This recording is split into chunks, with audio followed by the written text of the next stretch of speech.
marka mudana madaxweyne ariga si qaasaan kula hadlayaa sababtu waxa ay tahay balaaya horta idinkaga ma horreyn run baan idin sheegayaa balaaya idinkaga ma horreyn qalbi dhagax dhiibistiisii markii la dhiibay maalintii xigta oo aan filanayna inaad hadasho adiga oo aan hadlin tuutaad soo gashatay wadanka waxaad gelisay xaalad degdeg ah maanta waxaan u cilaaminayaa ummadda Soomaaliyeed guud ahaan in dalku uu ku jiro xaalad dagaal uu ku jiro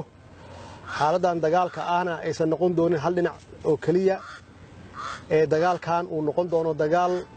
haduu Ilaahay yiraahdo xaq ah bacdama aan xaq ku socono Ilaahay inuu nala jir doono insha Allah maxaa ula jeed meeqa jeer wadankan xaalad degdeg geliso mudana madaxweyne oranna ka saareen bal wadan xaalad degdeg la gelinayo oo laga saaraynin ee haddana asoo tii ku jira mid kale la gelinayo ee laga saaraynin ee haddana asoo tii ku jira mid kale la gelinayo what is wrong with you maxaa ka qaldan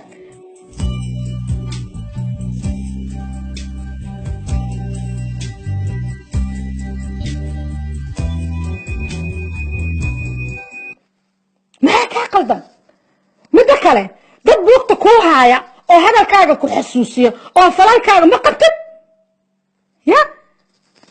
ma qabtid istaaf kula shaqeeya istaaf ku xasuusiyo hadalkaaga ma qabtid miyaa mudana madaxweyne calaal xumo weyn oo weyn igu haysa alla aan diyaar u miyaa aniga ma rabo inaan ooyo because in dabiyaan ahay waa ogahay laakiin why maxaa ka qaldan wadan intaas tuutaad soo gashanay wadanku waxaad gelinay xaalad degdeg haddana ma ka bixinaysa haddana asoo xaalad degdeg ku jirto mid kale gelinay intee lagu arkay wadan 3 jeer xaalad degdeg la taas waa mid marka mudana madaxweyne aad iyo aad ayaan kuugu hanweynaa runtii markaan runta kuu sheego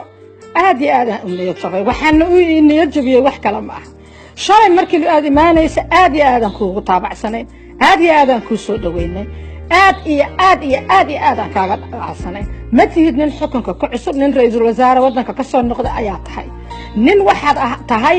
very talkative ayaad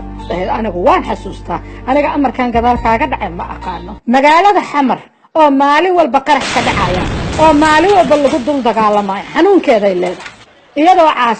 caasimad ka sokow aniga waa baladkaygii meeshaan ku dhashay una dhashay waaye aad iyo aad ayayna ii dhibaysaa maalin walbaba in lagu dul dagaalamo